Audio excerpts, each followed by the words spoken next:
Hey there, homeschool parents. I am so happy that you stopped by my channel.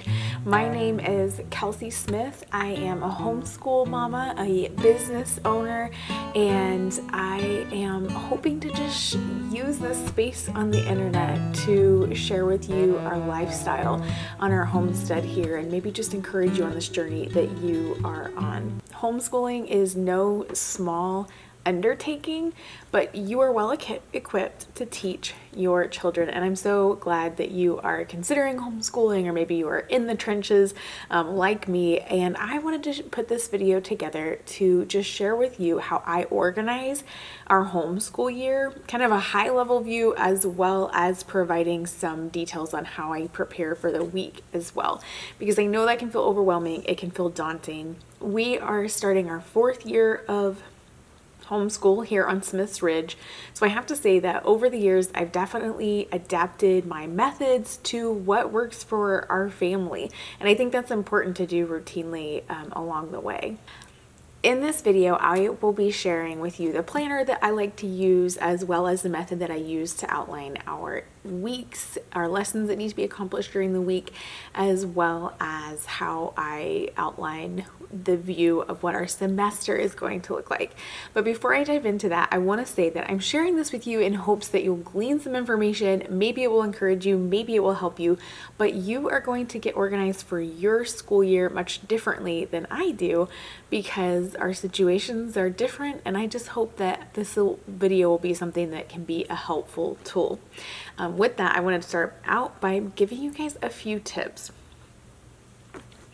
My first tip is to just not be married to the routine that you create. Routines are really important. I am going to talk about that just a little bit, what our routine looks like, but don't be married to it. Be open to changing it. So for example, and not just at the beginning of the school year either, because I oftentimes will think that the school semester is going to go a certain way, and then I have to adapt and change. For example, right now we have already started our school year. I'm 27 weeks pregnant, and we are starting early so that we can wrap up when baby gets here and I can have some actual time off.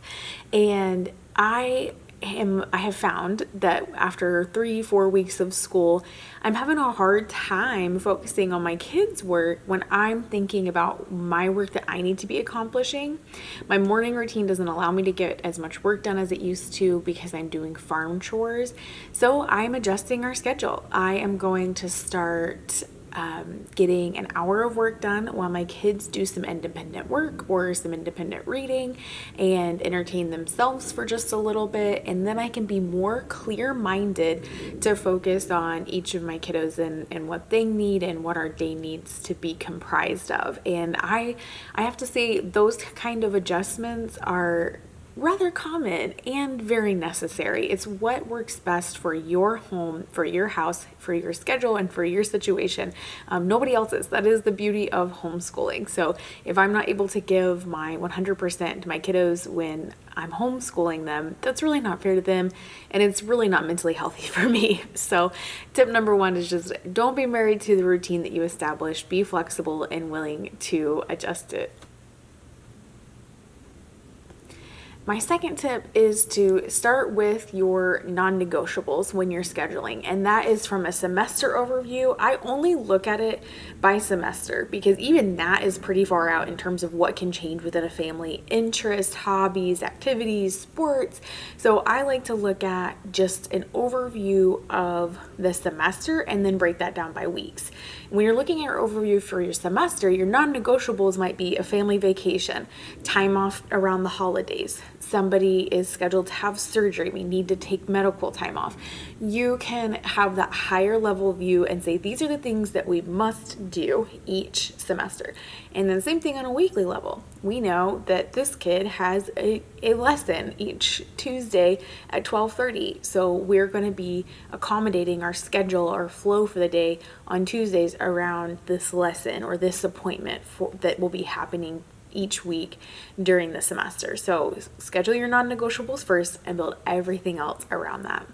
And then also piggybacking off of that secondary to non-negotiables is the type of support your kiddos need in terms of their abilities, their academic level, and how much help they need, how much hands-on they need.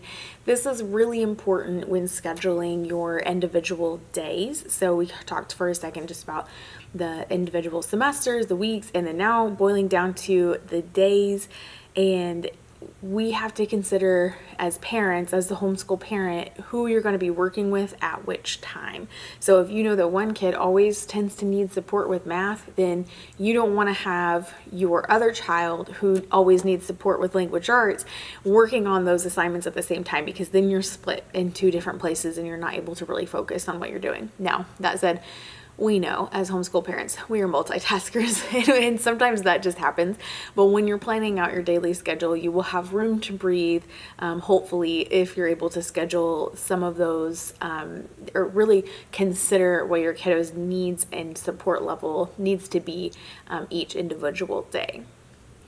So let's dive right in. The first thing that I like to do when I am planning out a homeschool semester is I look at the overview of our year and of our semester, and I look at when we want to take breaks. We typically do 5 to 6 weeks on and then about a week off. We're doing it differently this semester since the baby's coming in November at some point. And so you can adjust that however works best for your family. But I first go through and highlight when we are going to be off from school. And that looks like vacation. That looks like we are going to take a half week break here just so mom can breathe, because I know that when we've been at school for about 5 to 6 weeks, I start getting burnt out, my kids start needing a break, and so we take a break every 5 to 6 weeks, and this year we're just doing much shorter breaks. We're not doing a whole week break, but we'll take a few days and just reset so that everyone can have that breathing space. So look at an overview calendar, however it suits you, whether that's in a planner, a physical planner, or on a calendar. I use Google Calendar for our family. It's very simple and straightforward to use. I used to put it in my physical planner, but I find that I don't actually refer back to the overview, the calendar, because I use my planner as more of a daily overview. After the semester overview is done and I know when we'll be taking off school, I then look at what our ideal week is going to look like. This ideal week concept was coined by Michael Hyatt, I believe, and I read his Free to Focus book a few years ago. Absolutely loved it. I've used the ideal week for years and it has been mind-blowingly helpful. I'm going to put it up here on the screen for you guys so that you can see what it looks like for us. I just have my kiddos in there and then what each day of the week looks like. I break it down first by our non-negotiables, our lessons that we need to get done, if we're doing a homeschool co-op, when that will take place, and then I schedule everything else around that. My husband does school with our boys on Mondays, which is super helpful because then I have a chance to focus on our business, which is the marketing agency, and I can just really have that space to do and accomplish the things that I need to do with Headspace and no children around. So it's fantastic. So I have those days outlined for him as well in terms of what needs to get accomplished on a daily level, but we're not quite there yet. So I outline the weeks based on activity, and then of course that looks different if we've got a party or different things to partake in. I'm not so critical about the weekends, of course, but this overview, it's not always going to be achieved, but it's something to aim for. It gives us a goal of what we hope the week will look like in an ideal world. We know with kids, it is never going to work out ideally every single time, but we get pretty close to this. You'll learn how to adjust this for yourself too. I put this together in Microsoft Excel and I just adjust it periodically. Now getting more into the daily level. For daily planning, I like to use the Day Designer Planner. I don't know if you can see this very well. I'll try to get some footage to put up on the screen here. They have a lot of beautiful covers. I love the Day Designer planner. There are some amazing homeschool specific planners, but I just have not been able to get into those for our families, for our needs, and for the things that I need to accomplish in the day. So what I do is in the daily area, I just split it between what I'm doing and what my kids are doing. And some of it, you're not going to get granular every single day. Some days I plan a little bit more. Some days I barely write in my planner, but I have it here as a guide. I try to spend a few minutes in the morning with my morning ritual to establish what the day is going to look like. I can have a clear mind centered around what needs to be accomplished. And it is so helpful just to have this guide and to have this plan. Today, I am not going to get into what curriculum we use and why. I will mention that we use the good and the beautiful so that this has context. But on a semester basis, in terms of outlining our curriculum, I like to look at the lesson numbers. This can apply to many different curriculums and be useful in different situations. So what I do is I look at the calendar, semester overview, and then I go lesson by lesson. I do adjust this as time goes on. If a child is, say, needing to slow down because they need more support, or maybe they've got something down and we don't need to keep spending time on it, then we're not complete curriculum followers. We do make adjustments for ourselves so that things are customized, because that is, again, another one of the beauties of homeschooling. So what I like to do is I just look at what lesson number are we starting on and where do we want to be by the end of the semester. And I also consider my kids' individual capabilities, how much work they can get done during the day, and then also just what's the best use of their time. For example, one of my kiddos, my youngest, is very good at math. He loves math. He is already ahead in math for second grade, and he would easily do 2 to 3 math lessons a day if I let him, which I would not want to do that to myself. But that said, even though that's a strength of his, a weakness of his is self-regulation. And so I would rather him spend 20 minutes practicing his ukulele, which helps him regulate. It gives him autonomy. It's something that just really helps his mindfulness. I would rather him spend that time or some of that time on something that benefits him as opposed to just rushing through this content. So I really take the time to think through each of my kiddos and what they need and how I can best support them. At the beginning of the semester, we also sit down and set some goals. I typically set a few for the kiddo that I know we need to accomplish, and then also pull them in if the age is appropriate and kind of see what they want to learn about, what they want to cover in science, or if there's a big question that's looming that they want to address. Then I think that those things are important to consider, because your kids will much more enjoy their schooling experience if they're learning about things that they're interested in.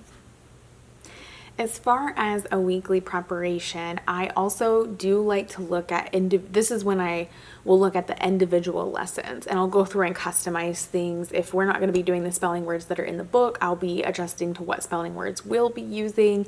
If we're going to be doing different reading than what's outlined in the curriculum, then I'll designate that then.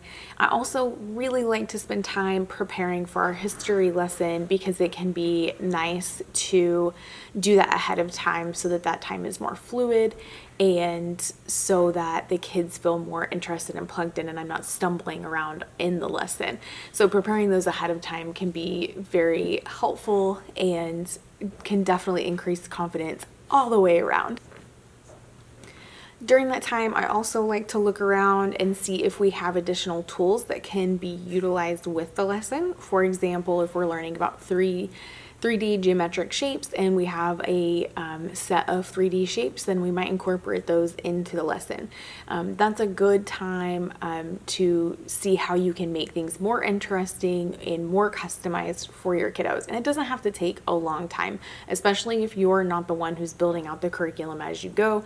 I've done that. It can be very time consuming. So I find that just on the weeks at the beginning of the weeks or early in the mornings, just taking that time to prepare and outline those days can really help you get a jump start and be much more organized throughout the day so that it can go much smoother. I hope that these tips and methods are something that bring you benefit and that you might be able to utilize in your homeschooling. I also hope that the semester is one that is encouraging, that you guys enjoy your learning, and that you get to spend a lot of quality time with your kiddos. Happy homeschooling!